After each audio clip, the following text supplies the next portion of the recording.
मार्गदर्शिका नमोस्तु गुरुसत्ताय श्रद्धा प्रज्ञायुताचय कृष्णाय वासुदेवाय हरये परमात्मने प्रणतः क्लेशनाशाय गोविंदाय नमो नमः। कारण करुणा वरुणालय भक्तवांछा कल्पतरु भगवान श्री हरि की विशेष करुणा कृपा प्रातः स्मरणीय प्रातः वंदनीय परम आराध्य परम श्रद्धेय श्री सद्गुरुदेव भगवान की विशेष करुणा कृपा का प्रतिफल सिद्धपीठ शक्तिपीठ मां ओमगेश्वरी के चरणों में बैठ करके भगवान सूर्य की गोद में बैठ करके और बहुत ही दिव्य और भव्य 1000 शिवलिंग का दर्शन जहां सुलभ है, ऐसे बाबा के चरणों में बैठ करके पावन श्रीमद् भागवत महापुराण की कथा गाने का श्रवण करने का हम आप सबको परम परम सौभाग्य प्राप्त हो रहा है। आज कथा का द्वितीय दिवस, कथा में प्रवेश करें। आइए सद्गुरुदेव भगवान के चरणों में, गुरु गोविंद के चरणों में भाव पुष्पांजलि समर्पित करें। श्री गणपति गुरु शारदा बंदो बारंबार पर ब्रह्म के रूप सब भिन्न भिन्न आकार। जय जय श्री राधा, जय जय श्री राधा, जय जय श्री राधा, जय जय श्री राधा। श्री गणपति गुरु शारदा वंदो बारंबार पर ब्रह्म के रूप सब भिन्न भिन्न आकार। जय जय श्री राधा, जय जय श्री राधा, जय जय श्री राधा, जय जय श्री राधा। पुण्य सुमिरो गुरुवर चरण वांछित फलदातार अति सुंदर भव सिंधु ते जे पहुँचा वहीं पार। जय जय श्री राधा, जय जय श्री राधा, जय जय श्री राधा, जय जय श्री राधा। श्री राधा रानी चरण वंदो बारंबार जिनके कृपा कटाक्ष ते रिझे नंद कुमार। जय जय श्री राधा, जय जय श्री राधा, जय जय श्री राधा, जय जय श्री राधा। जिनके पद रज परसते श्याम होय बेभान बंदो तिन पद रज गणनी मधुर रसन के खान। जय जय श्री राधा, जय जय श्री राधा, जय जय श्री राधा, जय जय श्री राधा। जिनके दर्शन हेतु नित विकल रहत घनश्याम तिन चरणन में बसे मन मेरो आठो याम। जय जय श्री राधा, जय जय श्री राधा, जय जय श्री राधा, जय जय श्री राधा। जिन पद पंकज पर मधुप मोहन दृग मंडरात तिनके नित झांके करन मेरो मन ललचा। जय जय श्री राधा, जय जय श्री राधा, जय जय श्री राधा, जय जय श्री राधा। रा अक्षर को सुनत ही मोहन होत विभोर, बसे निरंतर नाम सो राधा नित मन मोर। जय जय श्री राधा, जय जय श्री राधा, जय जय श्री राधा, जय जय श्री राधा। बंदो श्री राधा चरण पावन परम उदार, भय विषाद अज्ञान है प्रेम भक्ति दाता। जय जय श्री राधा, जय जय श्री राधा, जय जय श्री राधा, जय जय श्री राधा। बोलो जय जय श्री राधा, जय जय श्री राधा, जय जय श्री राधा, जय जय श्री राधा। स्वस्ति श्री गणेशाय नमः। श्री सद्गुरुदेव भगवान चरण कमलेभ्यो नमः। नारायणं नमस्कृत्यं नरं चैव नरोत्तमं, देवीं सरस्वतीं व्यासं ततो जयमुदीरये। कृष्णाय वासुदेवाय देवकी नंदनाय च नंदगोपकुमाराय गोविंदाय नमो नमः। हरिशरणम। आज कथा के द्वितीय दिन बहुत सुंदर एक भक्त का चरित्र है। भागवत जी में दो ऐसे भक्त का चरित्र उन लोगों के लिए विशेष प्रेरणादायी है जो ये समझते हैं या कहते हैं कि अभी हमारी भजन की उम्र नहीं हुई है, अभी से क्या भजन में लगना है, जब बुढ़ापा आएगा तो भजन कर लेंगे। ऐसे लोगों के लिए बहुत ही दिव्य प्रेरणा का स्रोत है भागवत जी के दो परम भागवत भक्त। एक का नाम श्री ध्रुव जी और दूसरे का नाम श्री प्रहलाद जी। तो आज ध्रुव जी का चरित्र सुना देते हैं, कल प्रहलाद जी का चरित्र सुना देंगे।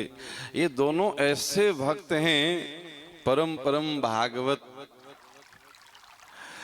जिनकी मात्र 5 वर्ष की अवस्था में भगवान की भक्ति में मन लगी और मात्र 6 महीने के अंदर अंदर भगवान साक्षात प्रकट होकर के दर्शन दिए। विचार करने योग्य ये विषय है कि 5 वर्ष की 5.5 वर्ष की अवस्था कैसी अवस्था होती है जिसमें भजन का वह शब्द भी समझने लायक स्थिति नहीं होती है। लेकिन ये कथा कहती है कि अगर हम भजन करें और भजन करते करते इस जन्म में भगवत प्राप्ति नहीं भी हो सके, भगवान के चरणों तक नहीं भी पहुंच सके, तो वो भजन व्यर्थ नहीं जाता है। अगले जन्म में फिर हमारी साधना, फिर हमारी भक्ति, फिर हमारी उपासना वहीं से प्रारंभ होती है। तो इन दोनों पात्र का जो पूर्व जन्म का पुण्य जमा था भजन का, और इस जन्म में प्रारंभ से ही इनको भजन में लगने की प्रेरणा दिया। तो सबसे पहले ध्रुव जी का थोड़ा पूर्व चरित्र संक्षेप में सुना दें। कैसे इनके जीवन में भगवत प्राप्ति होते होते पूर्व जीवन में कुछ ऐसी घटना घट गई कि बात बनते बनते रह गई, पर पूर्व जीवन का किया हुआ उपासना साधना आराधना व्यर्थ नहीं गई और अगले जन्म में फिर वहीं से आगे की पढ़ाई शुरू हो गई। ध्रुव जी का पूर्व जन्म भी बहुत सुंदर तप में बीता, अद्भुत तपस्या इनकी रही। पूर्व जन्म की भी वन में कुटिया बना करके महाराज ये तप करते थे, भगवान का भजन करते थे। पूरा जीवन भजन में लगा, पूरा जीवन बस एक ही बात मन में बनी रही, अब प्रभु कृपा करो यही भांति सब तज भजन करो दिन राति, अर्थ न धर्म न काम रुचि गति न चहो निर्वाण, जन्म जन्म रति राम पद यह वरदान नयान। इसी भाव के साथ पूरा जीवन भजन में लगे रहे। पर जीवन के अंतिम क्षणों में एक घटना घटी। जिस वन में ये कुटिया बना करके तप कर रहे थे, उसी वन में एक राजा विहार करने के लिए आए। और राजा आए तो राजा के साथ बहुत सारे राजसी ठाट वाट लाव लश्कर दास दासियां, उनके मनोरंजन के साधन सभी लोग उपस्थित हो गए। अब राजा का ठाट बाट क्या कहना, उनकी एक इशारे पे मन वांछित वस्तु प्रस्तुत होती, एक इशारे पे सुंदर सुंदर नृत्यांगनाएं सुंदर सुंदर नृत्य प्रस्तुत करती, सुंदर सुंदर दासियां पीक दानी लिए बगल में खड़ी रहती, महाराज को सुंदर सुंदर सुमिष्ट स्वादिष्ट पान बना करके खिलाती। अद्भुत राग रंग में जीवन बीत रहा था। ये सब इनके कुटिया के सामने हो रही थी। मन में एक विचार आया कि क्या मेरा भी जीवन है, जीवन बीत गया महाराज, कंद मूल फल खाते खाते झरना का जल पीते पीते भजन करते करते, जीवन तो ये राजा का है। देखो एक इशारे पे हर वस्तु उपलब्ध है और भगवान का एक संकल्प है, भगवान अपने भक्तों की किसी भी इच्छा को अपूर्ण नहीं रहने देते हैं। यम यम चिंतये कामम तम तम प्राप्नोति निश्चितम। आप जो जो कामना करेंगे आज नहीं तो कल वो सब निश्चित पूरी होती है। भगवान की भक्त की कोई भी इच्छा व्यर्थ नहीं जाती है। इसलिए भक्त को बहुत सोच समझ करके चिंतन भी करना चाहिए। आज जो चिंतन बन रही है कल वो कर्म बन जाएगा, परसों वो फल प्रस्तुत कर देगी। जैसे ही उन ऋषि मुनि के मन में आया कि मेरा क्या जीवन, पूरा जीवन बीत गया महाराज, सूखे कंदमूल फल खा करके झरना का जल पी करके, जीवन तो ये राजा जैसा होना चाहिए। एक इशारे पे जीवन की सारी सुविधा उपलब्ध हो जाती है। कैसा सुंदर जीवन है। बस उसी इच्छा को लिए हुए उन महात्मा का शरीर पूरा हो गया और कहते हैं अंतमति सो या गति। आप अंत में जो चिंतन करते हुए जाते हैं बस वहीं पहुंच जाना होता है। भगवान की प्राप्ति बस होने वाली थी कि भक्त के मन में इच्छा जग गई कि एक जन्म राजा जैसा भी होना चाहिए। भगवान ने संकल्प किया कि हमारे भक्त की कोई भी इच्छा अधूरी नहीं रहनी चाहिए। तो उन्हीं संत का अगला जन्म जो बना वो महाराज उतानपाद के घर में ध्रुव जी के रूप में हुआ। राजा के राजसी ठाट वाट को देख करके प्रभावित हुए थे, इसलिए राजा के घर में जन्म लिए। थोड़ा सा इसको डाउन करो। लेकिन संस्कार भजन की सुरक्षित थी, इसलिए राजा के घर में जन्म लेने के बाद भी वो राजा के किसी भी उपकरण में फंसे नहीं। अब देखिए, भक्त अगर किसी कारण से गिरता भी है तो भगवान उसको कैसे संभाल लेते हैं। भगवान उसको संभालने के लिए पहले से उपस्थित रहते हैं। जी महाराज उतानपाद महाराज मनु के 2 पुत्र और 3 पुत्रियां, एक का नाम प्रियव्रत और दूसरे का नाम उतानपाद। महाराज मनु और शतरूपा के ये 2 अत्यंत पराक्रमी पुत्र हैं, महाराज प्रियव्रत और उतानपाद। और महाराज मनु शतरूपा के 3 पुत्रियां आकुति, प्रसूति और देवहूति। तो महाराज उतानपाद की 2 पत्नियां हैं, एक का नाम सुरुचि और दूसरे का नाम सुनीति। कथा ध्यान से सुनिएगा, इसमें से बीच में से आपसे कुछ प्रश्न भी किया जा सकता है, उसको याद रखिएगा तो आपको सुविधा होगी, कथा अच्छे से समझ में आएगी। महाराज का नाम क्या है? तो महाराज का नाम है उतानपाद और उनकी 2 पत्नी, एक का नाम सुरुचि और दूसरे का नाम सुनीति। सुरुचि महाराज उतानपाद के साथ राजमहल में रहती है। जब वो राज सिंहासन पे बैठते हैं तो उनके वामांग में सिंहासन पे विराजमान होती है। और सुनीति के लिए एक अलग राजमहल बनाया गया है, सारी सुविधा दास दासियां उनके पास भी है, लेकिन उनके लिए एक राज आज्ञा है कि वो राजमहल में नहीं आ सकती हैं। महाराज उतानपाद के साथ वो राज सिंहासन पे वामांग में नहीं बैठ सकती हैं। सुरुचि के एक संतान है जिनका नाम है उत्तम और सुनीति के एक संतान है जिनका नाम है ध्रुव जी। बोलिए ध्रुव जी महाराज की जय।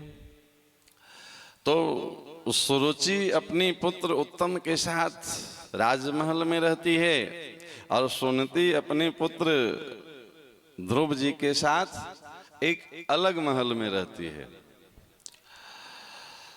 5 वर्ष बीते। ऐसे 5 वर्ष की जब उम्र हुई, एक दिन ध्रुव जी अपने महल से बाहर निकले। स्वाभाविक बाल स्वभाव, छोटा बच्चा 5 साल का, वो खेलते खेलते घर से बाहर निकल गए और मोहल्ले के बच्चे के साथ खेलने लगे।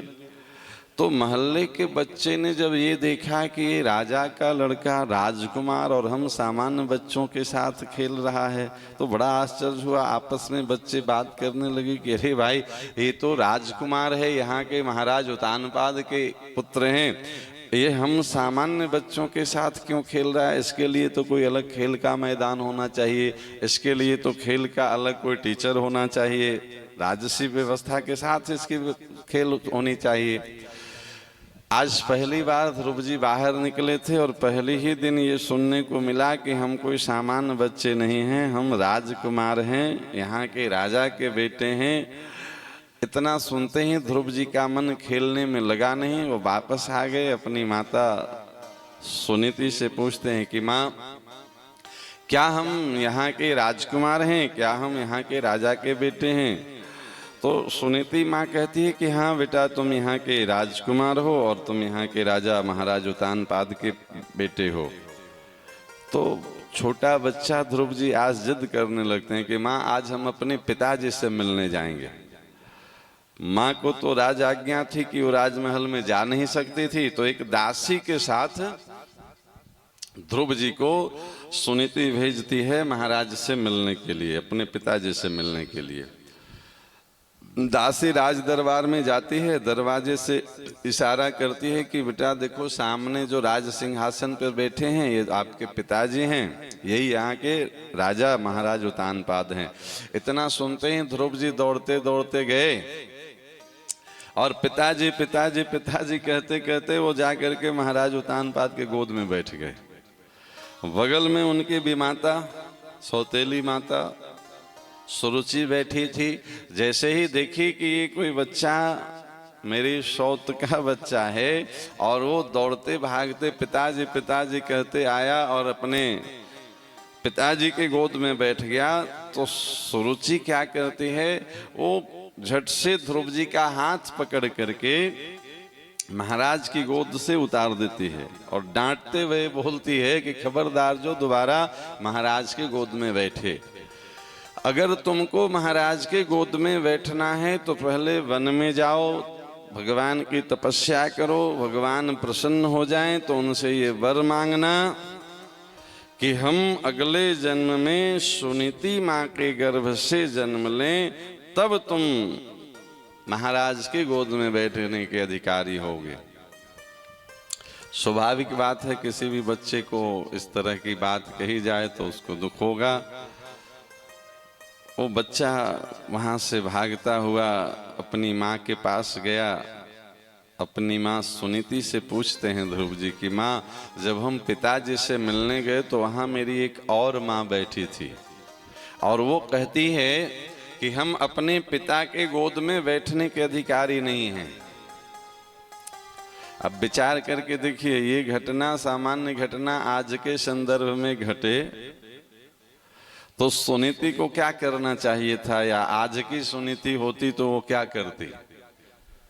इस पे अथश्री महाभारत कथा प्रारंभ हो सकती है कि भैया जितना अधिकार महाराज उत्तानपाद पे सुनीति का है उतना ही सुरुचि का है, दोनों में कोई भेद तो है नहीं, दोनों पटरानी हैं। तो जब हमारा बच्चा गया अपने पिता के गोद में बैठने तो भैया दूसरी पत्नी ये कैसे अधिकार रखती है कि हमारे बच्चे को मना कर दे पिता के गोद में बैठने से। पर नाम से स्पष्ट है, अगर आपको याद हो तो हम बताए, दोनों का नाम क्या है। एक का नाम है सुरुचि और दूसरे का नाम है सुनीति। सुरुचि का मतलब क्या होता है, जो रुचि के अनुरूप जीवन जिए। हमको जब जो करने का मन आए वो कर दें, उसका परिणाम न सोचें, किसके साथ क्या व्यवहार करना चाहिए, क्या नहीं करना चाहिए, कब क्या बोलना चाहिए, कब क्या नहीं बोलना चाहिए, इससे कोई मतलब नहीं है। जब जो करने की इच्छा जगे उसी समय कर लिया जाए, इसका नाम है सुरुचि, रुचि के अनुरूप जीवन। दूसरा जीवन है सुनीति, नीति के अनुरूप जीवन, धर्म के अनुरूप, शास्त्र के अनुरूप, गुरु के अनुरूप, माता पिता के अनुरूप, समाज के अनुरूप। अब भले उस नीति पर चलते हुए जीवन में थोड़ा कष्ट भी उठाना पड़े तो कष्ट सह के भी उस नीति का पालन करने वाले को कहते हैं सुनीति। जैसे आप लोग इतनी ऊपर देखिए धूप में पहाड़ पे आकर के और माता रानी का दर्शन कर रहे हैं, यज्ञ में शामिल हो रहे हैं, कथा सुन रहे हैं, और निश्चित रूपे ने इतनी पहाड़ चढ़ने में कुछ तो कष्ट होता होगा, पर फिर भी आप नीति का पालन कर रहे हैं ना, इसी को कहते हैं सुनीति। माँ सुनीति है। बच्चा पूछता है कि माँ क्या हम अपने पिता की गोद में बैठने के अधिकारी नहीं हैं। वहाँ मेरी जो माँ एक और बैठी थी वो कहती है कि हम दोबारा पिता के गोद में नहीं बैठ सकते हैं। तो आज सुनीति माँ बहुत सुंदर ज्ञान सिखाती है। सुनीति कहती है कि बेटा माँ कभी अपने पुत्र का अहित नहीं चाहती है, माँ कभी अपने पुत्र का अहित नहीं कर सकती है। तुम्हारी बड़ी माँ ने जो कही है वो बिल्कुल सत्य कही है। तो ध्रुव जी को थोड़ा आश्चर्य हुआ कि माँ क्या तुम भी ऐसा मानती हो कि हम अपने पिता के गोद में बैठने के अधिकारी नहीं हैं। तब सुनीति अपने पुत्र ध्रुव जी के माथे पे हाथ फेरते हुए समझाते हुए बोलती है कि अरे बेटा तुम्हारे जैसे पुत्र का जन्म मैंने इस सांसारिक पिता की गोद में बैठने के लिए नहीं दिया है। तो बोले तुम्हारे जैसे पुत्र का तो जन्म ही परम पिता की गोद में बैठने के लिए हुआ है, तुम सांसारिक पिता की गोद में बैठने के लिए क्यों रो रहे हो। तो आज उस बच्चे को पहली बार पता चला कि इस पिता से भी कोई बड़ा पिता होता है जिसको परम पिता कहते हैं। माँ तो क्या हम अपने परम पिता की गोद में बैठ सकते हैं? हाँ बिल्कुल, तुम्हारा तो जन्म ही उसी के लिए हुआ है। तो परम पिता की गोद में बैठने की विधि क्या है? बोले अरे तुम्हारी बड़ी माता ने बताया तो कि पहले वन में जाओ। वन शब्द जब जब आए तो समझिएगा वृंदावन, वन मतलब वृंदावन, ये वृंदावन की कथा है। बोले तुम्हारी बड़ी माँ ने बताया तो कि पहले वन में जाओ यानी वृंदावन में जाओ, वहाँ भगवान की भजन करो और भगवान जब प्रसन्न हो जाएंगे तो वो अपनी इच्छा से तुम्हें गोद में बिठा लेंगे। भगवान की गोद में बैठने का कोई दूसरा सीढ़ी नहीं है।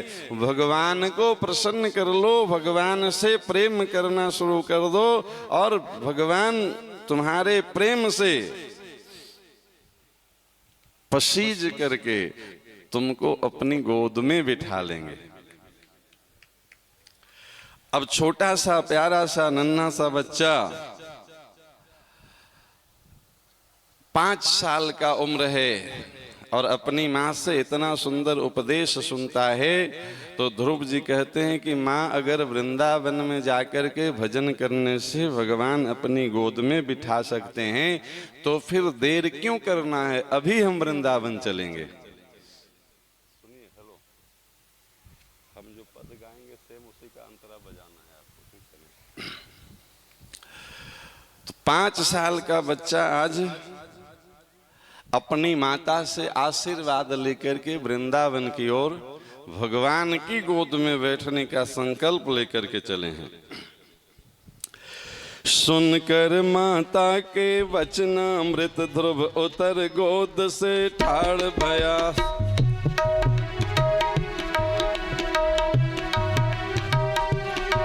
सुनकर माता के वचन अमृत ध्रुव उतर गोद से ठाड़ भया।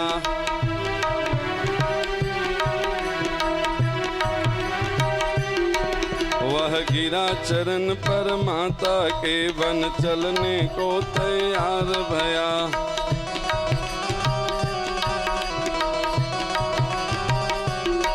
गृह के सुख से मन मोड़ा है, पितमात से नाता तोड़ा है।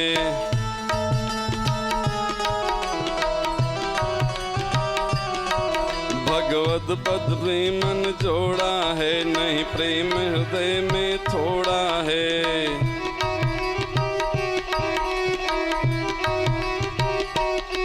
छोटा सा 5 साल का नन्हा सा प्यारा सा बच्चा वृंदावन की ओर चलने को उद्यत है।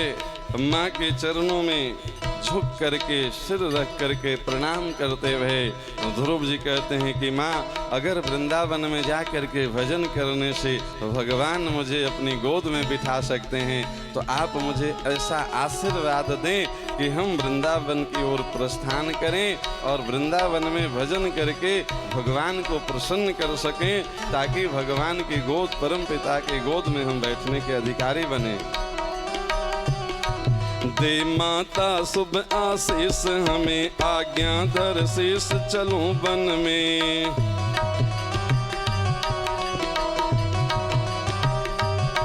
रह के भगवत पद सेवन में है श्रद्धा उम्र पड़ी मन में।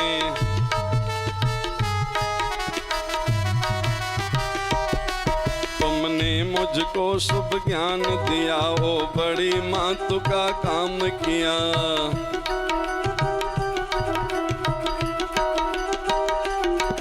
है शुद्ध जनन की यह करनी है, ज्ञान जन की यह बरनी।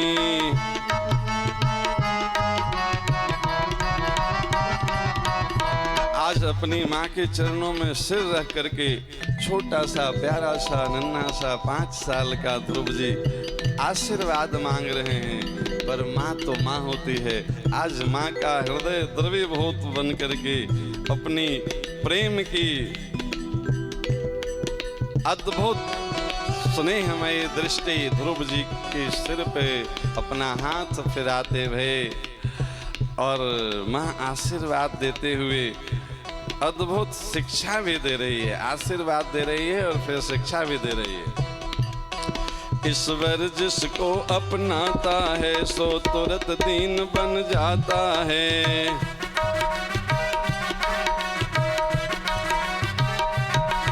ईश्वर जिसको अपनाता है सो तुरंत दीन बन जाता है।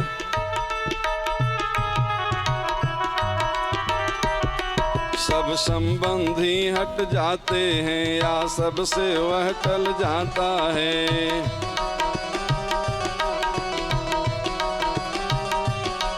जिसके सन्मुख वह जाता है तिसको भारी हो जाता है।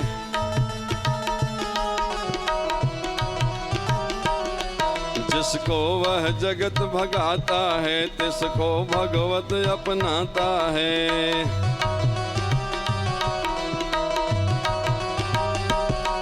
हरि भक्तों को मन भाता है सुंदर इतिहास बताता है।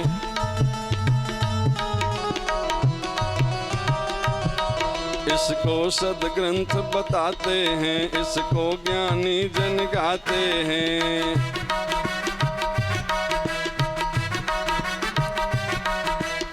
आज एक माँ का हृदय द्रवीभूत होकर के प्रेम की प्रवाह उड़ेल रही है और माँ भगवान से प्रार्थना करती है कि प्रभु ये छोटा सा प्यारा सा नन्हा सा मेरे जिगर का टुकड़ा, मेरे दिल का प्यारा आपके चरणों में जाने को उद्धत है, आपके गोद में बैठने की अभिलाषा लेकर के ये श्रीधाम वृंदावन की ओर प्रस्थान कर रहा है। आप इस बालक का कल्याण करिएगा। भगवान सदा कल्याण करे, सब देवन हो सम्मान करें।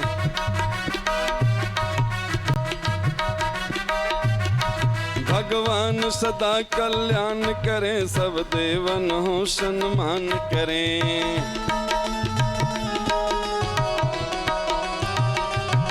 नहीं कोई कहो अपमान करें, ग्रह तो ही सदा सब दान करें।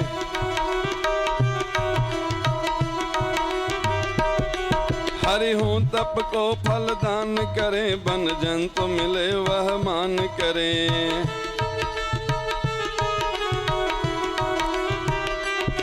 नर देव भले अगवान करें, सब लोग बड़े परमान करें।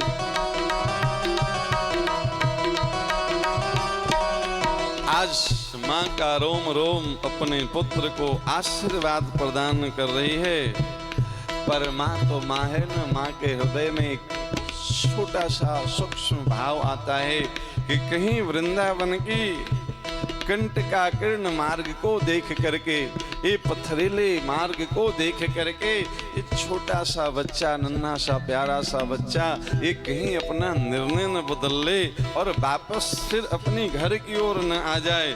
इसलिए अपने छोटे से बच्चे को समझाते हुए और माँ सुनीति बहुत सुंदर उपदेश कर रही है। कब हो घर का सुध ना करना, चित दे प्रभु की सेवा करना।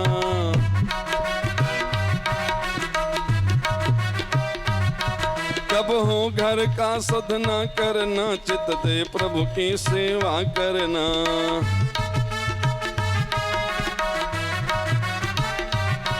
प्रभु पद्म चरण मन में धरना, अति प्रेम निरंतर ही करना।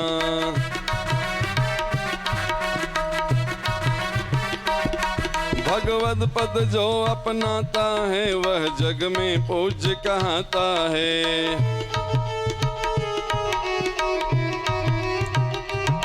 वह चार पदार्थ पाता है, हरि के प्रियतम बन जाता है।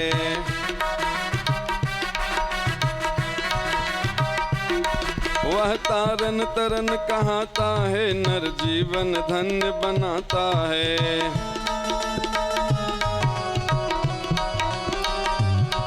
उसको सब शीश नवाते हैं, भगवान जिसे अपनाते हैं। उसको सब शीश नवाते हैं, भगवान जिसे अपनाते हैं। उसको सब शीश नवाते हैं, भगवान जिसे अपनाते हैं। उसको सब शीश नवाते हैं, भगवान जिसे अपनाते हैं। बोलिए ध्रुव जी महाराज की जय। 5 साल का छोटा सा प्यारा सा बच्चा ध्रुव जी और अपनी माँ के चरणों में बैठ करके आशीर्वाद ले रहे हैं कि माँ अगर श्रीधाम वृंदावन में जाकर के और भजन करने से परमपिता जगतपति परमात्मा अपनी गोद में बैठाने को तैयार हैं, तो हम आज ही श्रीधाम वृंदावन की ओर भजन के लिए जाते हैं। और माँ बहुत सुंदर उपदेश और आशीर्वाद दोनों देती है। माँ का उपदेश और माँ का आशीर्वाद लेकर के ध्रुव जी श्रीधाम वृंदावन की ओर चले हैं। पर भगवान की झोली में प्यारे जो देने के लिए सबसे कीमती वस्तु है ना, वो है भगवान की भक्ति। और भगवान की झोली में देने के लिए जो सबसे सस्ती वस्तु है वो है मुक्ति। आप कथा में सुनेंगे तो भगवान मुक्ति तो महाराज सदावर्त की तरह बांटते हैं, राक्षसों को भी मुक्ति दे देते हैं। नहीं, मुक्ति देने में वहां कुछ विलंब नहीं, आइए और जो मुक्ति, जैसा मुक्ति चाहिए, सारूप मुक्ति, सालोप मुक्ति, सायुज मुक्ति, आप जो मुक्ति चाहें, मुक्ति का तो महाराज भंडारा चलते रहता है ठाकुर जी के यहाँ। रावण कंस जैसे को भी मुक्त कर देते हैं भगवान, उनके यहाँ मुक्ति की कोई कमी नहीं है, जो आए सो मुक्ति का भंडारा पाए। लेकिन भगवान की झोली में जो सबसे कीमती वस्तु है वो है भगवान की भक्ति। और भक्ति देने से पहले भगवान 100 बार नहीं 1000 बार सोचते हैं कि क्या ये वही व्यक्ति है, क्या ये वही सत्पात्र है जिसको हम अपनी भक्ति दें। और बहुत जांचने परखने के बाद भगवान अपनी भक्ति देते हैं।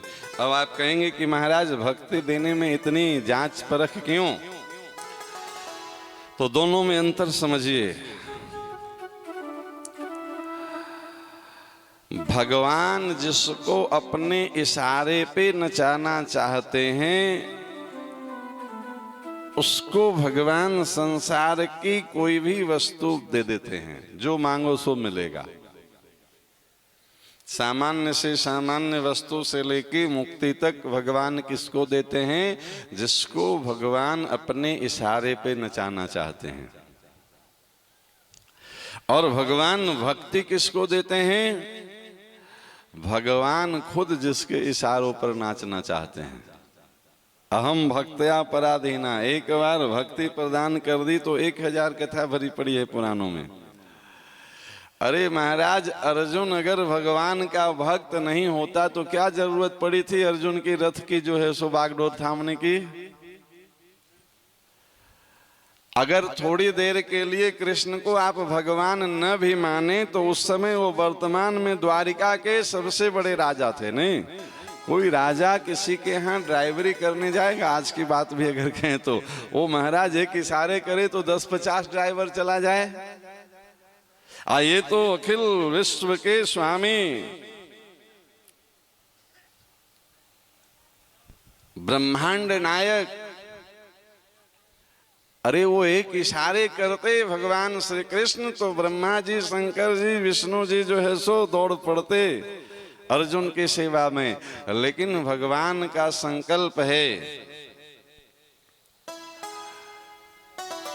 भगवान की भक्ति में जो लगता है उसकी देख रेख, उसकी संभाल भगवान स्वयं करते हैं। अनन्यास चिंतयन्तो माम ये जना पर्युपासते तेषां नित्याभियुक्तानां योगम क्षेमम वहाम्यहम। शब्द पर ध्यान दीजिए, भगवान की वाणी है, स्वयं गीता जी में कह रहे हैं अनन्यास चिंतयन्तो माम ये जना पर्युपासते। ये जना, कोई भी ये काम कर ले, बस कितना क्या करना है? तो अनन्यास चिंतयन्तो माम, अनन्य भाव से मेरा चिंतन जो करता है। अनन्य का मतलब होता है न अन्य, कोई दूसरा नहीं, जिसका मेरे सिवा कोई दूसरा नहीं हो। ये भाव है कि हमारे तो मेरो तो गिरधर गोपाल दूसरो न कोई, ये है अनन्य भाव। देखिए, मेरे तो गिरधर गोपाल कहने वाले तो करोड़ों लोग मिल जाएंगे, पर दूसरों न कोई कहने वाली तो मीरा थी। और भगवान को यही प्रिय है, अनन्यास चिंतयन्तो माम ये जना पर्युपासते। कोई भी व्यक्ति अनन्य भाव से मेरी उपासना करे तो उसका फल क्या है? तो भगवान कह रहे हैं तेषां नित्याभियुक्तानां, उसके जीवन के नित्य यानी रोज की योगम क्षेमम वहाम्यहम। योग मतलब देना, जो उसको आवश्यकता है वो प्रदान करते हैं। क्षेम मतलब दिए हुए की रक्षा करना। और इसमें भगवान ये नहीं कहे कि हम किसी से करवाते हैं, तेषां नित्याभियुक्तानां योगम क्षेमम वहाम्यहम अहम। भगवान कह रहे हैं कि उसका योग क्षेम का वहन मैं खुद करता हूं। इतनी सी बात है। जो अनन्य भाव से भगवान का चिंतन करता है उसके जीवन का योग और क्षेम दोनों भगवान स्वयं वहन करते हैं। योग मतलब जो उसके जीवन में आवश्यकता हो उसको प्रदान करना, और क्षेम मतलब प्रदान हुए की संपूर्ण सुरक्षा करना। अनन्याश्चिन्तयन्तो माम ये जना पर्युपासते तेषां नित्याभियुक्तानां योगम क्षेमं वहाम्यहम। तो आज ध्रुव जी भगवान की झोली की सबसे कीमती मोती भक्ति प्राप्त करने के लिए चले हैं। और जैसे ही भक्ति प्राप्त करने के लिए चले हैं तो रास्ते में महाराज चेक पोस्ट खड़ा कर दिए भगवान। बोले इसका टेस्ट करो कि ये जोश में चल दिया है कि होश में चल दिया है। कई बार लोग जोश में कहते हैं महाराज अब हम बाबा जी बन जाएंगे, आप ही के साथ चलेंगे, और फिर दूसरे दिन होश आता है तो कहते हैं नहीं सरकार अभी तो बहुत सारी जिम्मेवारी बाकी है, अब कुछ दिन बाद सोचेंगे। तो ठाकुर जी बीच रास्ते में एकदम मजबूत वाला चेक पोस्ट खड़ा कर दिए। भगवान के मन के अवतार हैं नारद जी। नारद जी बीच रास्ते में मिल गए। इधर से भगवान की प्राप्ति का भाव लेकर के, भगवान की गोद में बैठने का भाव लेकर के ध्रुव जी चले हैं, और बीच रास्ते में श्रीधाम वृंदावन की ओर जा रहे हैं ध्रुव जी, और बीच रास्ते में देव ऋषि नारद प्रकट होते हैं। नारायण नारायण नारायण। अरे बालक इस छोटी सी उम्र में अपने नन्हे नन्हे कोमल कोमल नंगे पैरों इस कंटकाकीर्ण मार्ग पे, इस पथरीले मार्ग पे तुम कहाँ जा रहे हो? और एकदम फुल कॉन्फिडेंस के साथ ध्रुव जी जवाब देते हैं कि हम श्रीधाम वृंदावन जा रहे हैं। अरे इस छोटे से उम्र में वृंदावन में जाकर के क्या करोगे? उसी आत्मविश्वास के साथ ध्रुव जी जवाब देते हैं कि हम भगवान की भक्ति करेंगे। तो भक्ति करके कुछ पाना तो चाहते होगे ना, क्या चाहते हो? बोले हमें भगवान की भक्ति कुछ चाहने के लिए नहीं करनी है, कुछ पाने के लिए नहीं करनी है। तो बोले हमें भगवान की भक्ति भगवान के गोद में बैठने के लिए करनी है। बात वो लगी थी ना कि हम पिता की गोद में बैठने गए थे, और हमारी विमाता ने जो है सो सौतेली माँ ने पिता की गोद में बैठने से मना कर दिया। और मेरी माँ सुनीति कहती है कि भगवान के भजन करो, भक्ति करो। तो ये पिता की तो चले क्या, परम पिता तुमको अपनी गोद में बिठाएंगे। ये बात एकदम दिल में बैठ गया था ध्रुव जी का। तो पूरे आत्मविश्वास के साथ जवाब दे रहे हैं ध्रुव जी कि हम परम पिता की गोद में बैठने के लिए भगवान की भक्ति करेंगे। हमको भगवान से नहीं चाहिए, हम तो भगवान को चाहने वाले हैं। भगवान से चाहने वाले तो बहुत हैं, पर हम भगवान से चाहने वाले नहीं हैं जी, हम भगवान को चाहने वाले हैं। अच्छा, तो तुम भगवान को चाहने वाले हो तो भगवान को चाहने की विधि पता है तुमको? हाँ महाराज आप बता दीजिए क्या विधि है? बोले देखो भगवान को पाने की प्रथम विधि है गुरु बिन भव निधि तरे न कोई, जो बिरंचि शंकर सम होई। गुरु बिन भव निधि तरे न कोई, जो बिरंचि शंकर सम होई। श्री राम जय राम जय जय राम, श्री राम जय राम जय जय राम, श्री राम जय राम। बोले भगवान को पाने की सबसे पहली शर्त है कि कोई गुरु का होना आवश्यक है। भगवान बिना गुरु के प्राप्त नहीं होते हैं। जब तक जीवात्मा गुरु के दर तक नहीं जाता है तब तक भगवान जीव के दर तक नहीं आते हैं। तो आप भगवान को पाने चले हैं तो क्या आपके जीवन में कोई गुरु जी हैं? किन्हीं को आपने गुरु वरण किया है? अब देखिए ध्रुव जी अद्भुत भक्त, 5 साल का नन्हा सा प्यारा सा छोटा सा बच्चा और आत्मविश्वास से भरे वो कहते हैं कि हाँ हमारे गुरुजी हैं ना। अच्छा तो आपके गुरुजी कौन हैं? तो सामने देव ऋषि नारद जी खड़े थे, उनको देख के ध्रुव जी कहते हैं कि आप ही मेरे गुरुजी बन जाइए ना, कहाँ हम गुरुजी ढूंढते फिरें। अरे आप देव ऋषि हैं और भगवान को पाने के लिए गुरु होना आवश्यक है, तो आपसे सुंदर गुरु जी हम कहाँ ढूंढने जाएंगे? आप गुरु बन जाइए। और भगवान कैसे मिलेंगे इसका सुंदर उपदेश कर दीजिए। गुरु के द्वारा कोई गुरु मंत्र मिल जाए तो गुरु मंत्र का जप करते करते हम परमपिता की गोद प्राप्त कर लें। बहुत सुंदर ध्रुव जी का नारद जी के साथ संवाद है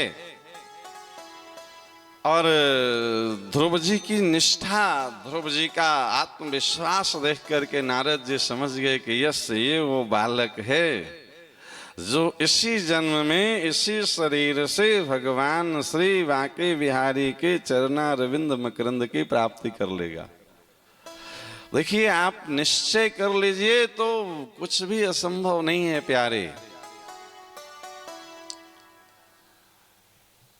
नहीं कुछ असंभव जगत में है प्यारे, जो करते रहोगे भजन धीरे धीरे। आप धीरे धीरे भी प्रारंभ कर दीजिए, पर संकल्प ये कर लीजिए कि प्यारे इसी जन्म में इसी शरीर से इन्हीं नेत्रों से जब तक प्रिया प्रीतम जुगल सरकार से राधा कृष्ण से सीताराम का दर्शन नहीं हो जाएगा तब तक ये शरीर नहीं छूटेगा। बस ये संकल्प कर लीजिए तो भगवान संकल्प पूरा कर देंगे। ये शरीर छूटने से पहले पहले उस नजरों के सामने उपस्थित हो जाएंगे। बस संकल्प हो, इतना तो करना स्वामी जब प्राण तन से निकले। ओ महाराज बाण की सैया पे बैठे बैठे भीष्म पितामह संकल्प कर लिए थे कि जब तक मेरा सांवरा निकट हो, जब तक ये सांवरा सामने नहीं होगा ये शरीर छूटेगा नहीं महाराज। और भगवान को प्रकट होना पड़ा।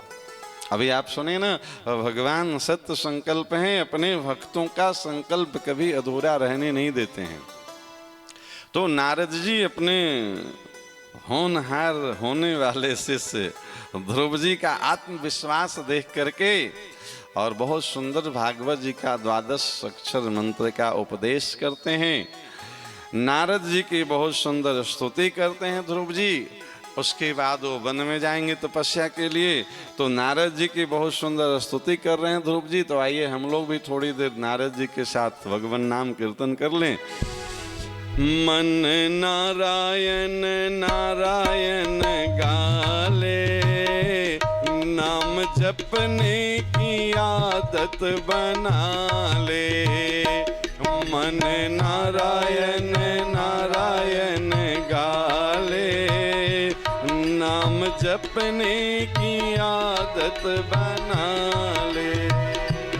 मन नारायण नारायण गाले, राम जपने की आदत बना ले। नाम जपने की आदत बना ले। नाम जपने की आदत बना ले। मन नारायण नारायण गाले, नाम जपने की आदत बना ले।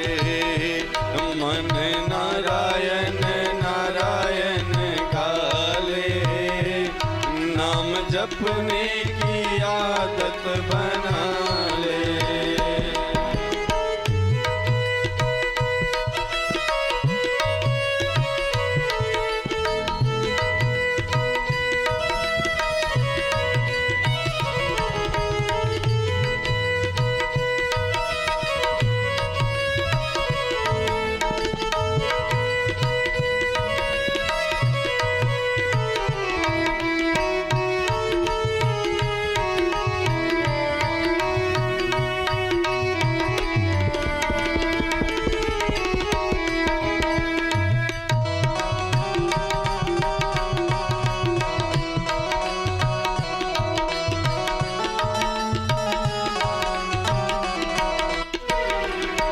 पुण्य तेरा बढ़े जब तो सत्संग करे, पुण्य तेरा बढ़े जब तो सत्संग करे, पुण्य तेरा बढ़े जब तो सत्संग करे, पुण्य तेरा बढ़े जब तो सत्संग करे, पाप तेरा कटे जब तू सेवा करे, पाप तेरा कटे जब तू सत्संग करे।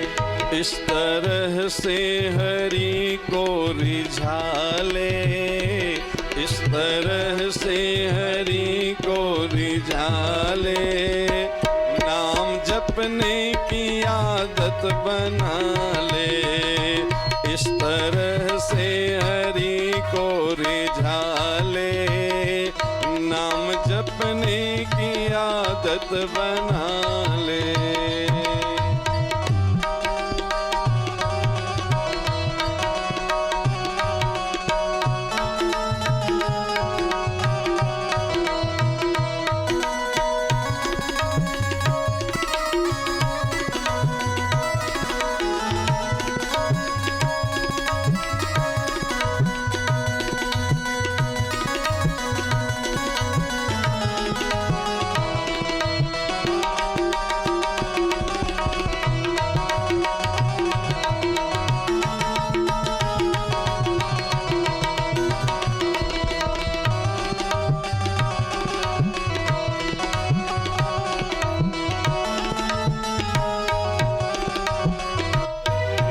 तन प्रभु ने दिया इसका मालिक वही, तन प्रभु ने दिया इसका मालिक वही, तन प्रभु ने दिया इसका मालिक वही, तन प्रभु ने दिया इसका मालिक वही। मस्त रहता है तो नाम जपता नहीं, मस्त रहता है तो नाम जपता नहीं, कुछ किराया तो उसका चुका ले, कुछ किराया तो उसका चुका ले, नाम जपने की आदत बना ले, कुछ किराया तो उसका चुका ले, नाम जपने की आदत बना ले।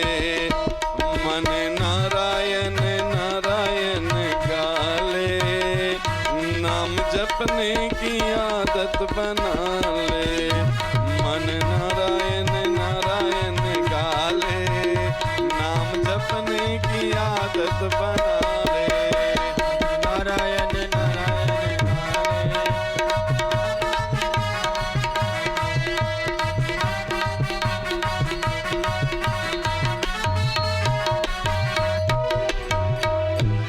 दुष्कर्मों में जीवन लगाना नहीं, दुष्कर्मों में जीवन लगा ही नहीं, दुष्कर्मों में जीवन लगाना नहीं, दुष्कर्मों में जीवन लगाना नहीं, एक पल भी प्रभु को भुलाना नहीं, एक पल भी प्रभु को भुलाना नहीं, उसके चरणों में प्रीति लगा ले, उसके चरणों में प्रीति लगा ले, नाम जपने की आदत बना ले, उसके चरणों में प्रीति लगा ले, नाम जपने की आदत बना ले। मन नारायण नारायण गाले, नाम जपने की आदत बना ले, मन नारायण नारायण गाले, मन मन कीर्तन में लगा ले, मन नारायण नारायण गाले, मन नाम चरण में लगा ले।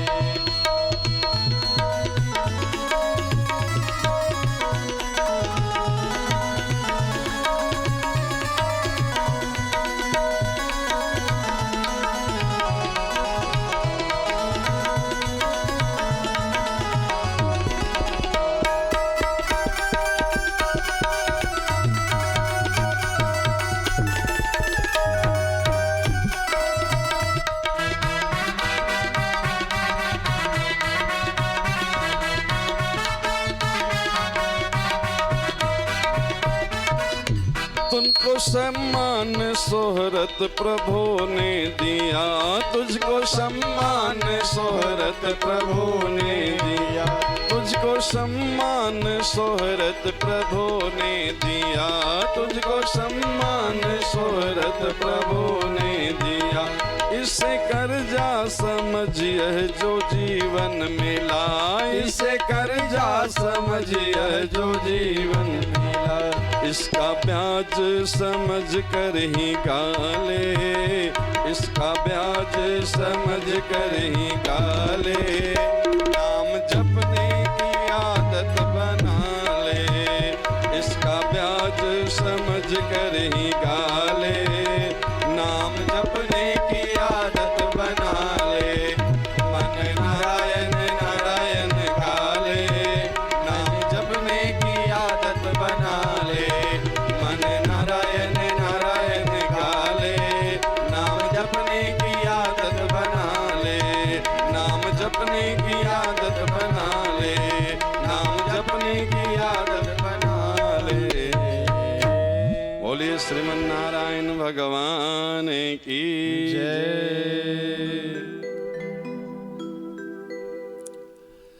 इस प्रकार से देवऋषि नारद जी से 12 अक्षर मंत्र की दीक्षा प्राप्त करके 5 वर्ष की अवस्था में ध्रुव जी श्रीधाम वृंदावन में प्रवेश करते हैं। आज भी वृंदावन में वो स्थान है जिसको ध्रुव टीला के नाम से लोग जानते हैं। वर्षों नहीं बीती जी, बड़े बड़े अमलात्मा विमलात्मा महात्मा की कथा सुनिएगा कि ये हजारों वर्ष तक समाधि लगा के बैठे रहे, पर यहां तो भूमि पहले से तैयार थी। मात्र 6 महीने बीते और 6 महीने के तप का प्रभाव ये रहा कि सरकार सन्मुख दर्शन देने के लिए उपस्थित हो गए। शंख चक्र गदा पद्म लिए स्वयं भगवान श्री हरि नारायण प्रकट हुए। भगवान सामने खड़े हैं। ध्रुव जी नेत्र बंद करके अपने हृदय पटल पे भगवान का ध्यान कर रहे हैं। किस स्वरूप का? जिस स्वरूप में भगवान सामने प्रकट हैं उन्हीं स्वरूप का ध्रुव जी अपने हृदय पटल पे ध्यान कर रहे हैं। शंख चक्र गदाधारी भगवान श्री हरि का ध्यान अपने हृदय में करते हुए आनंद विभोर हैं। बाहर सरकार साक्षात शंख चक्र गदा पद्म लिए विराज रहे हैं और ध्रुव जी नेत्र नहीं खोल रहे हैं। भगवान बोल पड़े, अरे लाला, हम तुम्हारी साधना से, तुम्हारी तप से, तुम्हारी भक्ति से प्रसन्न हैं, तुम वर मांगो। फिर भी ध्रुव जी नेत्र नहीं खोले। जब बार बार ये आवाज आई कि हम तुम्हारे तप से, तुम्हारे साधना से, तुम्हारी भक्ति से प्रसन्न हैं, तुम वर मांगो, तब ध्रुव जी नेत्र खोले। और जैसे ही नेत्र खोले तो क्या दिव्य दर्शन है। जिन भगवान का सुंदर ध्यान कर रहे थे हृदय पटल पे, वो भगवान साक्षात सामने विराज रहे थे, ठीक उसी स्वरूप में जिस स्वरूप का ध्यान हृदय में कर रहे थे। बार बार भगवान ध्रुव जी से कह रहे हैं कि ध्रुव तुम कुछ वरदान मांगो, और ध्रुव जी के कंठ से आज बोल नहीं फूट रहे हैं। अंत में भगवान को एक लीला करनी पड़ी। भगवान अपने शंख का स्पर्श ध्रुव जी के कंठ से करवाते हैं और ध्रुव जी के कंठ में वाणी की अधिष्ठात्री देवी सरस्वती माता को प्रवेश करवाते हैं। उनको आज्ञा देते हैं कि आप इनके कंठ प्रदेश में प्रवेश करिए ताकि ये कुछ बोल सकें। जब अपने शंख के स्पर्श से वाणी की अधिष्ठात्री देवी सरस्वती माता प्रवेश करती हैं, ध्रुव जी का कंठ खुलता है। और जैसे ही कंठ खुलता है तो ध्रुव जी आज अश्रुपूरित नेत्रों से एक टक भगवान का दर्शन करते हुए, उनको निहारते हुए ध्रुव जी बोल पड़े, सच बताएं भगवान, जब हम घर से चले थे श्रीधाम वृंदावन की ओर, तो मन में तो जिज्ञासा थी कि जब भगवान हमारे भक्ति से प्रसन्न हो जाएंगे तो हम भगवान से अपने पिता से भी बड़ा राज्य मांगेंगे। लालसा तो थी, आए तो थे कुछ मांगने के भाव से ही, पर सच बताएं प्रभु, जब आपका दर्शन हुआ ना, तो आपके दर्शन करने के बाद कुछ और पाने की इच्छा ही शेष नहीं बची, लालसा ही शेष नहीं बची। अब तो बस एक ही भाव मन में है कि आप निरंतर हमारे सन्मुख विराजमान रहें और हम नित्य आपका दर्शन करते रहें। भगवान बोले कि ध्रुव, तुम्हें कुछ चाहिए या नहीं चाहिए, पर मेरा विरध है कि हमारा दर्शन व्यर्थ नहीं जाता है, हमारा दर्शन अमोघ है। और हम जब दर्शन देते हैं तो दर्शन के साथ साथ अपने भक्त की मनोवांछित इच्छा को भी पूर्ण करते हैं। इसलिए अपने लिए न सही, हमारी प्रसन्नता के लिए कुछ मांग लो। बार बार भगवान के कहने के बाद भी ध्रुव जी कुछ मांग नहीं पाते हैं। अभी आप प्रारंभ में सुने थे, ध्रुव जी क्या बोले थे कि प्रभु, हम आपसे कुछ मांगने वाले नहीं हैं, हम तो आपको चाहने वाले हैं, है ना। भगवान से चाहने वाले तो बहुत लोग मिल जाएंगे, पर भगवान को चाहने वाले की इच्छा क्या होती है। भगवान बार बार कह रहे हैं कि ध्रुव, मेरी प्रसन्नता के लिए कुछ मांग लो। बार बार भगवान के कहने के बाद देखिए ध्रुव जी क्या मांग रहे हैं। बहुत सुंदर भाव है।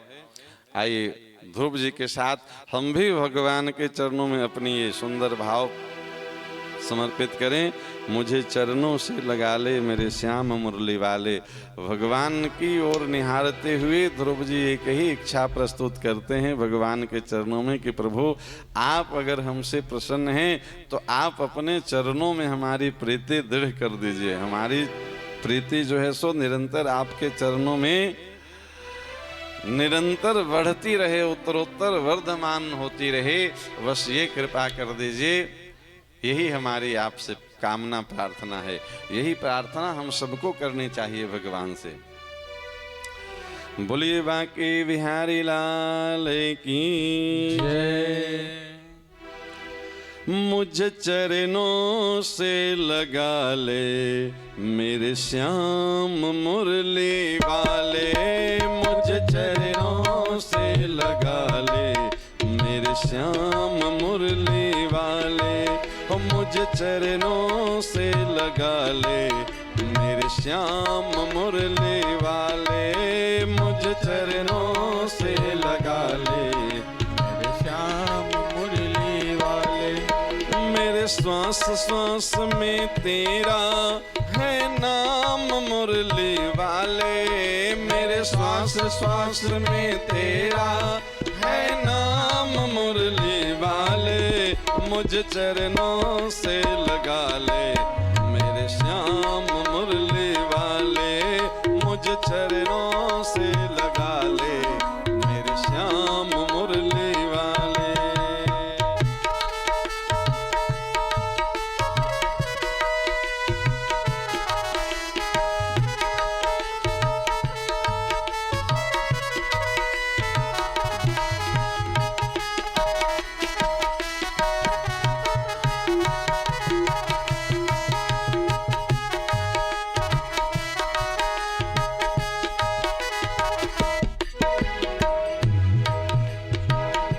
भक्तों के तुमने कान्हा विपदा है टारी। भक्तों के तुमने कान्हा विपदा है टारी। मेरी भी बात थामो आके मुरारी। मेरी भी बात थामो आके मुरारी। बिगड़ी बनाई तुमने हर काम मुरली वाले।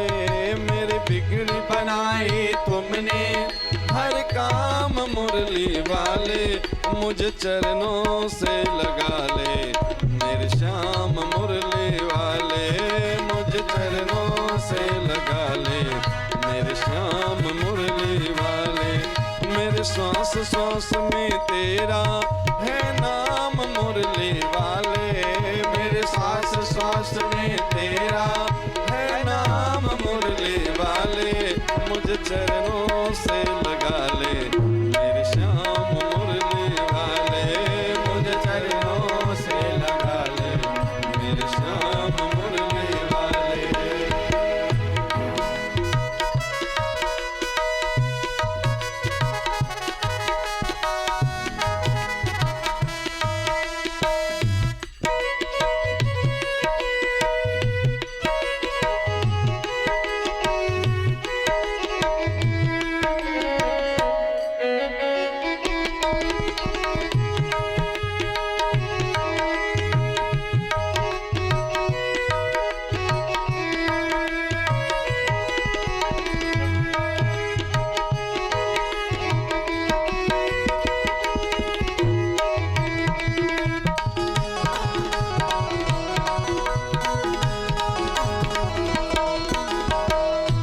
पतझड़ है मेरा जीवन बन के बहार आजा, पतझड़ है मेरा जीवन बन के बहार आजा।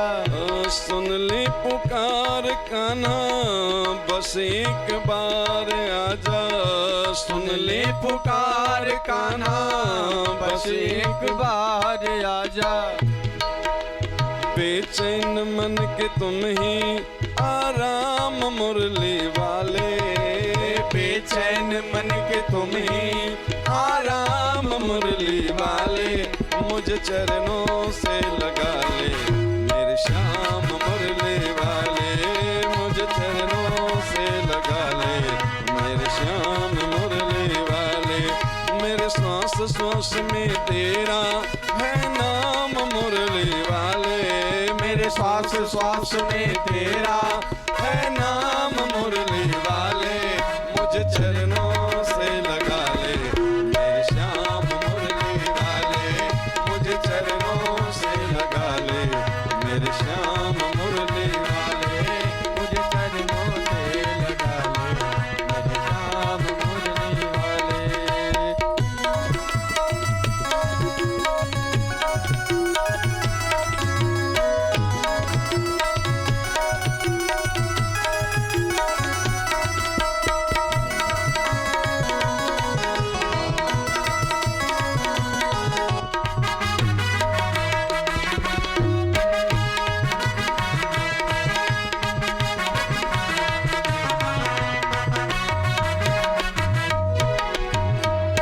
तुम हो दया के सागर जन्मों की मैं हूँ प्यासी, तुम हो दया के सागर जन्मों की मैं हूँ प्यासी। दे दो जगह मुझे भी चरणों में बस जरासी, दे दो जगह मुझे भी चरणों में बस जरासी। सुबह तुम ही हो तुम ही मेरे शाम मुरली वाले, सुबह तुम ही हो तुम ही मेरे श्याम मुरली वाले। मुझ चरणों से लगा ले मेरे श्याम मुरली वाले, मुझ चरणों से लगा ले मेरे श्याम मुरली वाले। मेरे श्वास श्वास में तेरा है नाम मुरली वाले, मेरे श्वास श्वास में तेरा है नाम मुरली वाले। मुझ चरणों से लगा ले मेरे श्याम मुरली वाले, मुझ चरणों से लगा ले मेरे श्याम मुरली वाले, मुझ चरणों से लगा ले मेरे श्याम मुरली वाले, मेरे श्याम मुरली वाले, मेरे श्याम मुरली वाले। बोले बांके बिहारी लाल की जय। इस प्रकार से मात्र 6 महीने की तपस्या शेष रह गई थी ध्रुव जी के पूर्व जन्म की। उसकी पूर्ति के लिए 6 महीने फिर से जन्म लेकर के तप करना पड़ा और मात्र 6 महीने की तप और भक्ति का प्रभाव ऐसा सुंदर भगवान चतुर्भुज स्वरूप में दर्शन दिए। बार बार कहने के बाद भी जब ध्रुव जी कुछ मांगे नहीं, भगवान की प्रीति ही मांगे, भगवान की भक्ति ही मांगे, भगवान बोले देखो जिसको कुछ नहीं चाहिए उसके लिए अपना सर्वस्व हम दे देते हैं। तो महाराज ये इतिहास की पहली घटना थी, भगवान अपना घर भक्त के नाम रजिस्ट्री कर गए।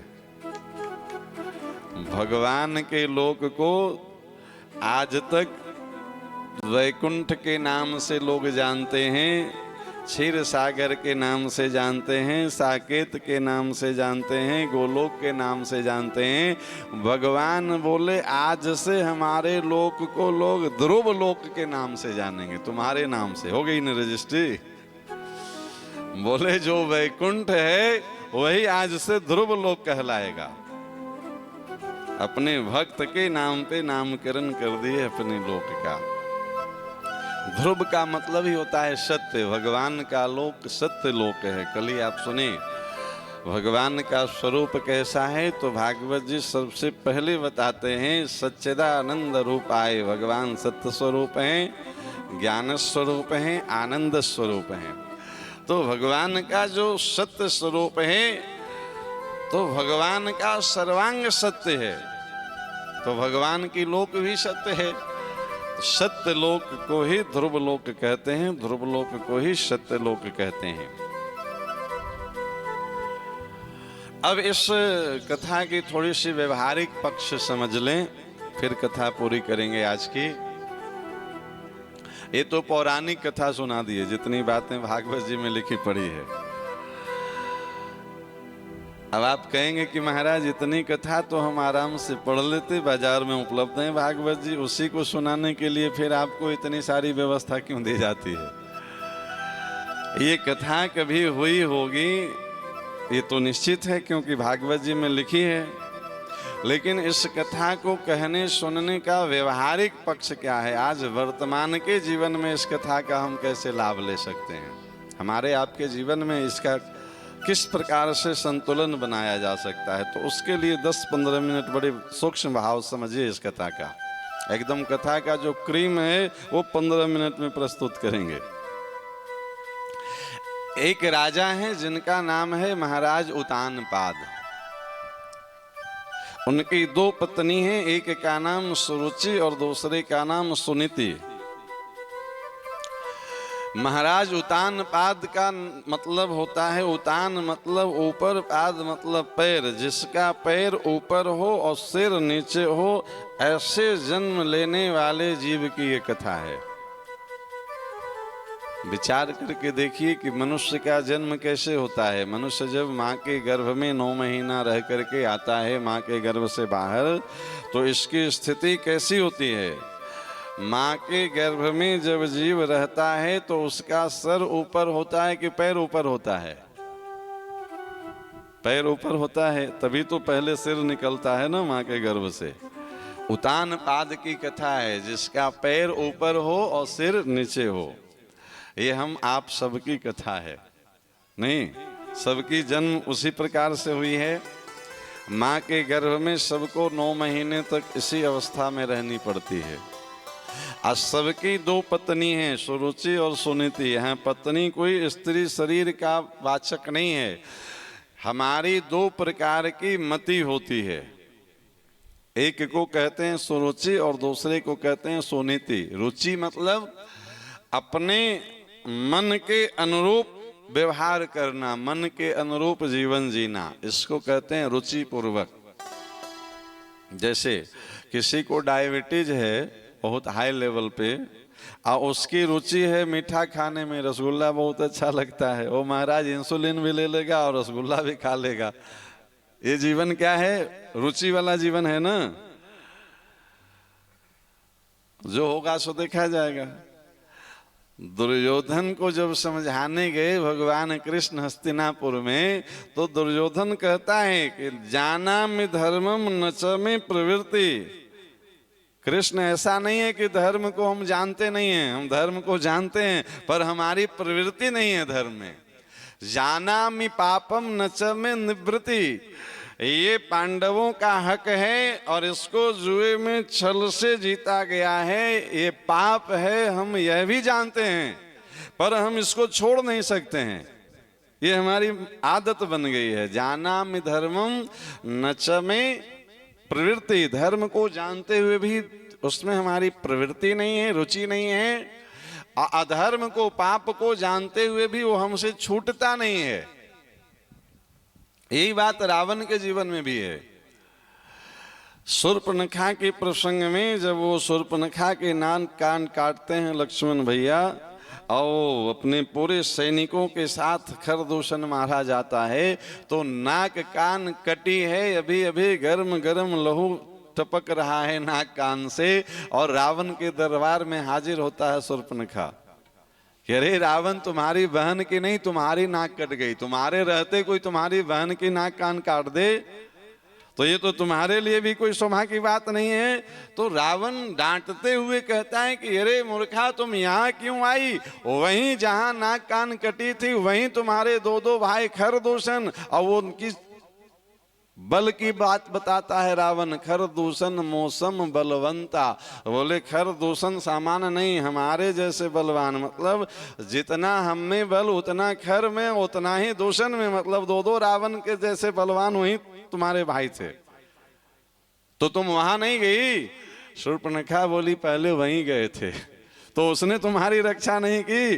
बोले वो खुद चले गए। कहाँ गए? बोले यद गत्वा न निवर्तन्ते तद्धाम परमम मम, जहां से कोई वापस नहीं आता है।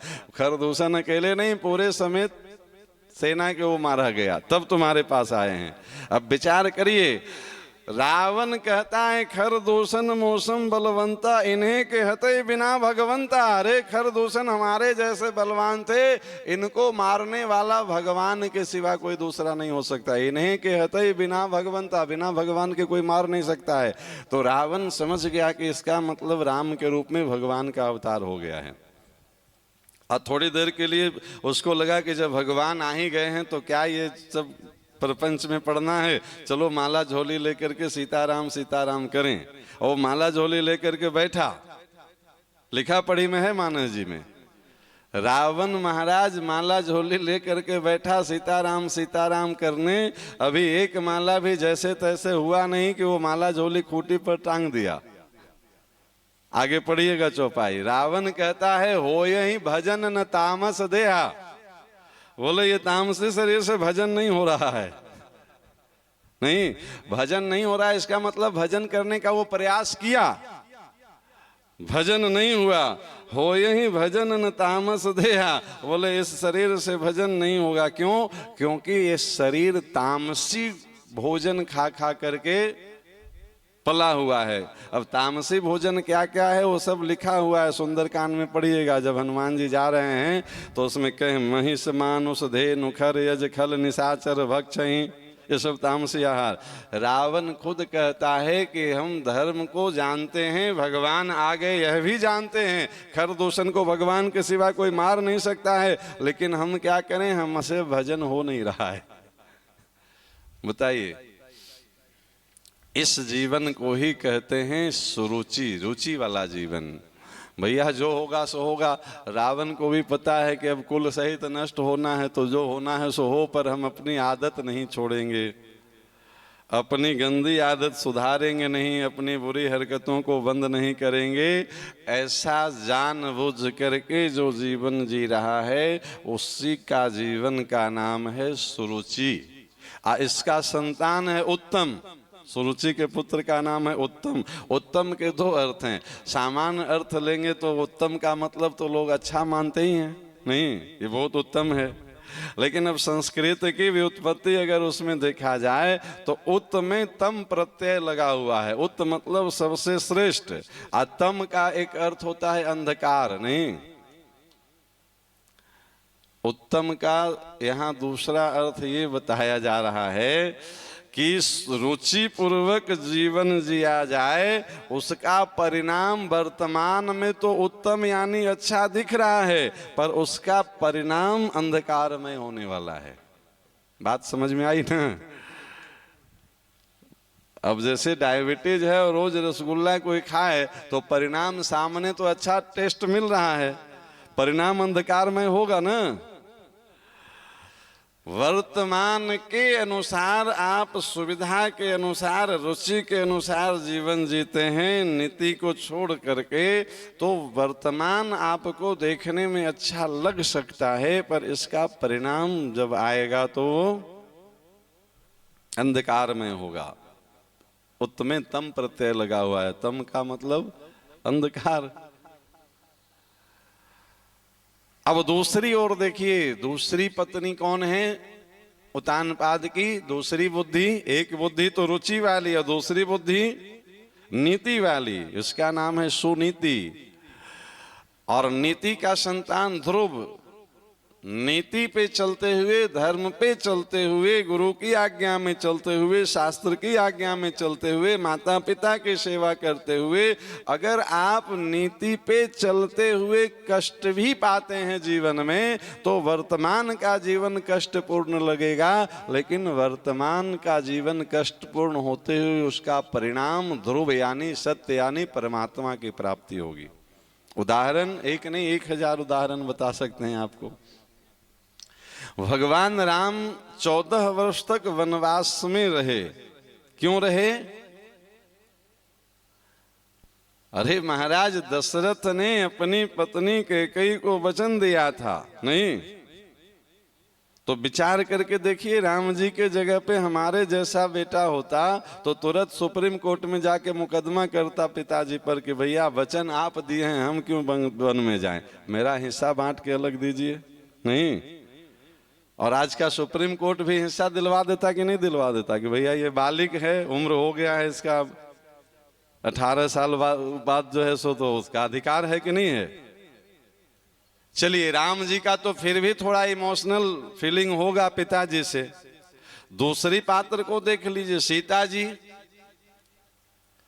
अब भैया आज की सीता जी होती तो राम जी के साथ 14 वर्ष वन में जाती कि सबसे पहले वो मेंटेनेंस का मुकदमा करती कि भैया तुमको जहां जाना है जाओ, मेरा खर्चा हर महीने देते रहना, नहीं? और सुप्रीम कोर्ट फैसला किसके पक्ष में देती? राम जी वन गए तो गए, सीता जी को जाने की क्या जरूरत थी? सीता जी मेंटेनेंस का मुकदमा कर देते तो हर महीने उनको खर्चा देना पड़ता। लेकिन नीति कह रही है, हमारा ग्रंथ कहता है कि माता पिता गुरु प्रभु की वाणी बिना ही विचार किए शुभ जानी। माता पिता गुरु और भगवान की वाणी में कोई विचार नहीं करना है, उसको कर लीजिए। वर्तमान में कष्ट भी हो तो उसका परिणाम सत्य यानी परमात्मा। विचार करके देखिए, भगवान राम, आज की भाषा में कहें, आज इलेक्शन का जमाना है, अगर वोटिंग हो जाती तो महाराज दशरथ जी का जमानत जब्त था। पूरे अयोध्या के प्रजा राम जी के पक्ष में थी कि नहीं? अरे अयोध्या के प्रजा नहीं, जिन भरत जी के लिए राज मांगा गया था कैकेयी के द्वारा, वो भरत जी का भी वोट राम जी को मिलता कि नहीं मिलता? नहीं। तो राम जी बहुमत से नहीं, ध्वनि मत से राजा बन जाते। गुरु जी चाह रहे हैं, प्रजा चाह रहे हैं, भरत जी चाह रहे हैं, सभी लोग तो चाह ही रहे थे। राजा बनने में क्या बाधा थी? नीति। अगर नीति को छोड़ करके राम जी राजा बन गए होते तो दशरथ जी राजा हो गए, महाराज रघु राजा हो गए, महाराज दिलीप राजा हो गए, महाराज भगीरथ राजा हो गए, एक और राजा बन जाते, स्कूल में राम भी राजा बन जाते। नहीं, इतने राजा महाराजा हो गए, इसमें से भगवान कौन बन पाए? अगर धर्म को छोड़ करके, नीति को छोड़ करके राम राज्य सिंहासन स्वीकार कर लेते तो राम भी एक राजा ही रह जाते, वो राम भगवान राम नहीं बन पाते। परिणाम क्या हुआ? नीति को धारण किए, सिंहासन को ठुकरा दिए 14 वर्ष के लिए। परिणाम क्या हुआ? 14 वर्ष बाद जब नीति पे चलते हुए वर्तमान में कष्ट सहे जीवन में, तो 14 वर्ष बाद आए तो राम राजा भी बने और राम राजा के साथ साथ भगवान भी बने। सत्य हुआ ना, प्राप्ति हुई कि नहीं सत्य की? सुनीति का संतान यानी सुनीति की प्राप्ति ध्रुव यानी सत्य, अरुचि के संतान उत्तम, देखने में वर्तमान जो है सो अच्छा, पर उसका परिणाम अंधकार में 84 लाख योनियों में कब हो कि कर करुणा नर देहि देत ईस बिन हेतु स्नेही। कृपा पूर्वक ये मनुष्य का शरीर मिला है भगवान की ओर से। इसमें कोई एप्लीकेशन हम लोग नहीं दिए थे कि हमको मनुष्य ही बनाइएगा। अरे महाराज, मनुष्य न बना करके 84 लाख योनियों में घोड़ा गधा कुत्ता कुछ भी बना देते तो भगवान का आप क्या बिगाड़ देते? कितनों को बना दिए। ये मनुष्य जीवन मिला भगवत प्राप्ति के लिए, और उस भगवत प्राप्ति को छोड़ करके रुचि पूर्वक जीवन जी करके और फिर से 84 लाख योनियों में घोड़ा गधा कुत्ता बनने को, नाली के कीड़ा मकोड़ा बनने को अगर चल दिया जाए तो ये परिणाम अंधकार में नहीं है तो और क्या है? जिस मानव शरीर से भगवान की प्राप्ति होनी थी, उस मानव शरीर को 84 लाख योनियों में भटकना पड़े, इससे ज्यादा अंधकार में परिणाम इसका और क्या हो सकता है? लेकिन इसी मानव जीवन में इसी शरीर से भगवत प्राप्ति की कामना करते हुए, नीति पे चलते हुए, वर्तमान में कष्ट सहते हुए जीवन जिया जाए तो ठीक है, थोड़ी सुविधा कम मिल जाएगी जीवन में, संसार के दृष्टि से अभावग्रस्त जीवन हो सकता है, आपके पास बैंक बैलेंस बहुत नहीं हो सकता है, आपके पास प्रॉपर्टी बहुत नहीं हो सकते हैं, पर अंतिम प्राप्ति जो होगी वो ध्रुव यानी सत्य यानी परमात्मा की प्राप्ति होगी। ये इस कथा का मूल मर्म यहाँ पहुँचता। हम आप सब जीवों की ये कथा है। महाराज उतानपाद मनु के संतान हैं। हम आप सब क्या मनु के संतान नहीं हैं? अरे मनु के संतान होने से ही हम मनुष्य कहलाते हैं।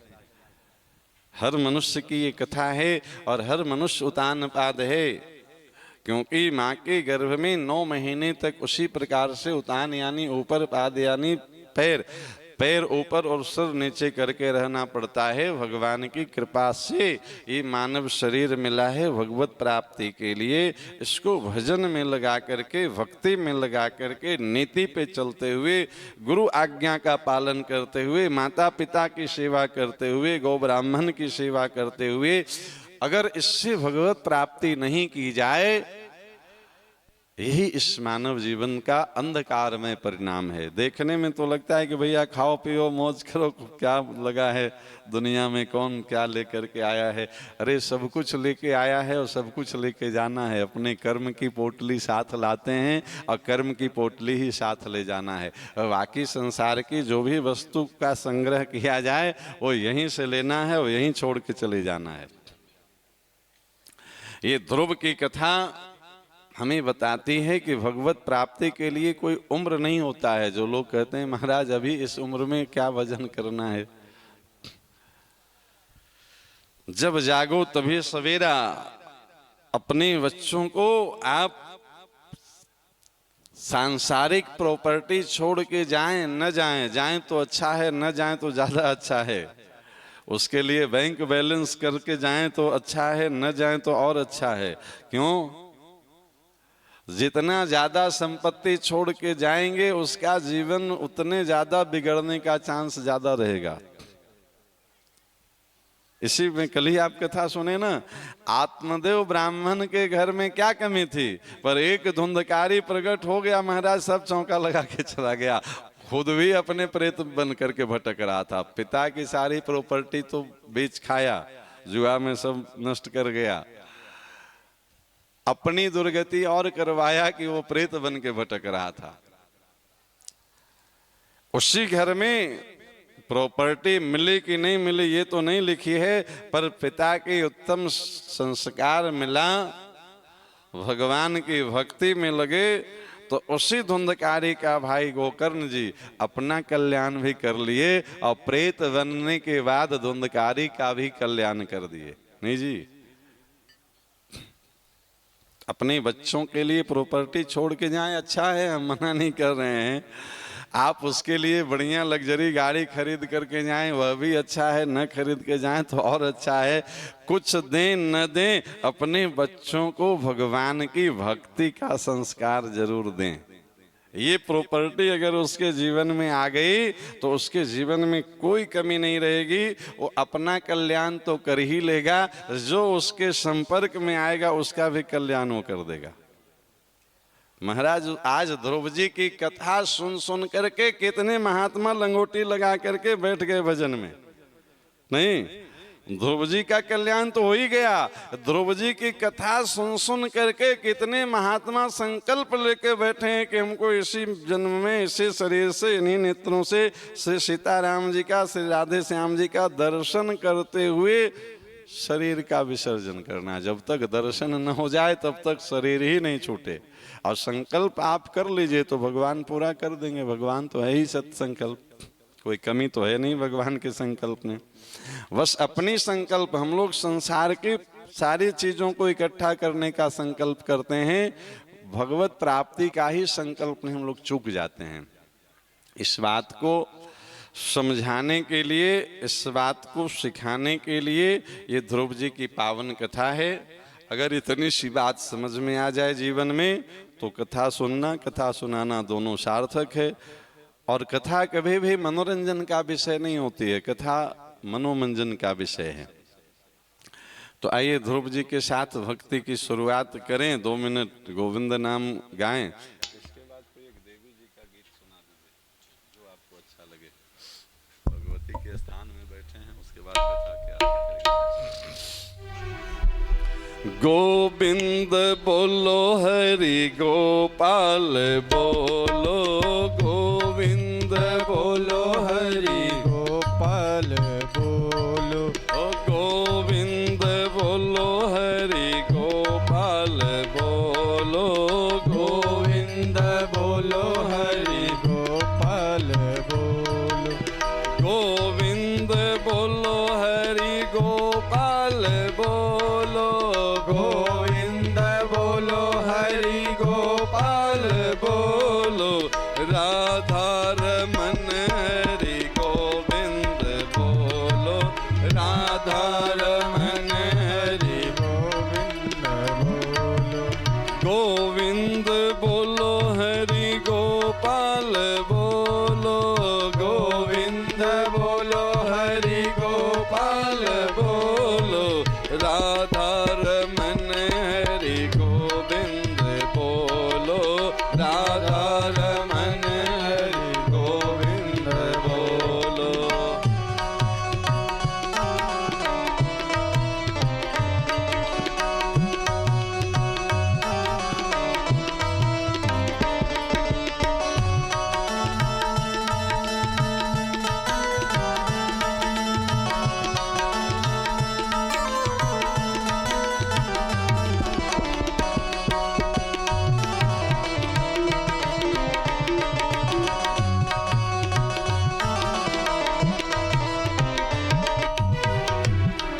गोविंद मेरो है, गोपाल मेरो है, गोविंद मेरो है, गोपाल मेरो है, श्री बांके बिहारी नंदलाल मेरो है, श्री बांके बिहारी नंदलाल मेरो है, श्री बांके बिहारी नंदलाल मेरो है, श्री बांके बिहारी नंदलाल मेरो है, श्री बांके बिहारी नंदलाल मेरो है, श्री बांके बिहारी नंदलाल मेरो है, गोविंद मेरो है, गोपाल मेरो है, गोविंद मेरो है, गोपाल मेरो है, हे गोविंद बोलो हरि गोपाल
बोलिए श्रीमद् भागवत महापुराण की जय। श्री सद्गुरुदेव भगवान की जय। श्री वेद व्यास जी महाराज की जय। श्री सुखदेव जी महाराज की जय। उमेगेश्वरी माता की जय।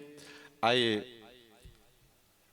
उमगेश्वरी माता के चरणों में बैठ करके हम सब ये कथा का लाभ ले रहे हैं। तो आइए माता रानी के चरणों में एक वाक्य पुष्पांजलि समर्पित करते हुए अपनी हाजिरी लगा लें, फिर आज की कथा विराम देंगे। एक सुंदर सा भाव माता रानी के चरणों में।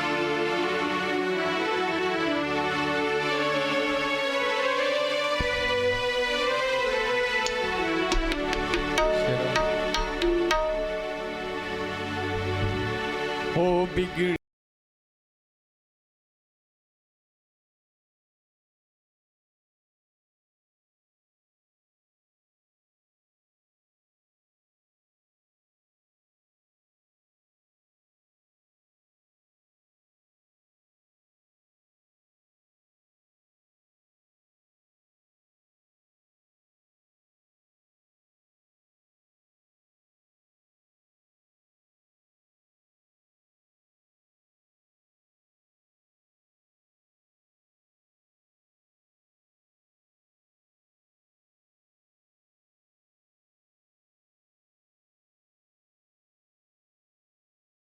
सुंदर सा भाव।